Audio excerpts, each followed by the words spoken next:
St. Lawrence came from Spain, and in 257 AD he was ordained a deacon.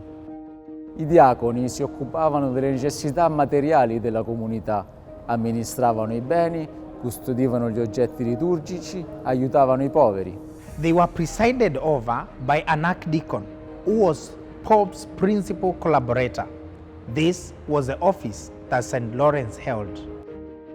Lorenzo era considerato un diacono particolarmente caritatevole. Sant'Ambrogio e Sant'Agostino tessevano grandi lodi su di lui.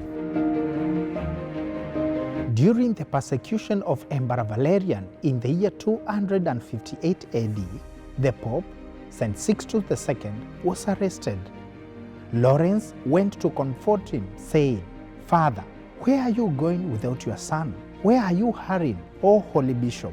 Where are you going without your deacon? Don't you want me to go and shed blood with you?" Il Papa rispose che lo avrebbe seguito dopo pochi giorni, ma che lo attendevano battaglie più grandi. The authorities also threatened Lawrence and gave him 3 days to hand over all the goods of the church. Allora l'arcidiacono distribuì tutti i soldi ai bisognosi e si presentò il giorno stabilito con una moltitudine di gente, dicendo: "Ecco i tesori che mi avete chiesto. Quelli che vedete sono il tesoro della Chiesa." Lawrence was immediately condemned to an outrageous death, to be burnt alive over a grill.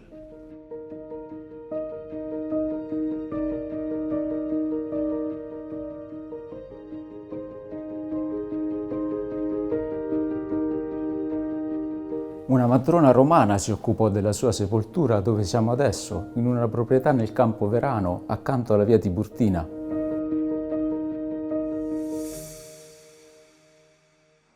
Since the time of Emperor Constantine, several places of worship and great basilicas were built here.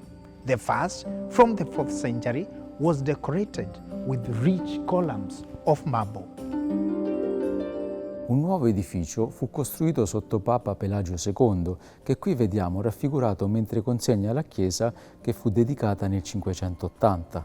Come potete vedere nel mosaico, Pelagio è raffigurato senza aureola perché era ancora in vita.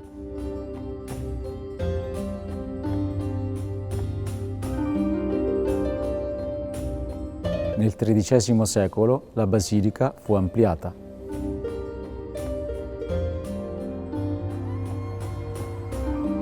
In more recent times, during the Second World War, the St. Lawrence district was heavily bombed, causing thousands of deaths.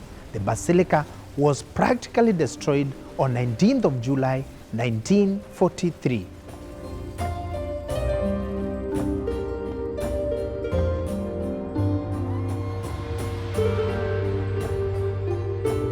Ancora una volta la Chiesa di Roma dimostrò la sua grande carità nella persona del suo vescovo, Papa Pio XII, che accorse in soccorso del popolo romano di fronte a questa grande disgrazia.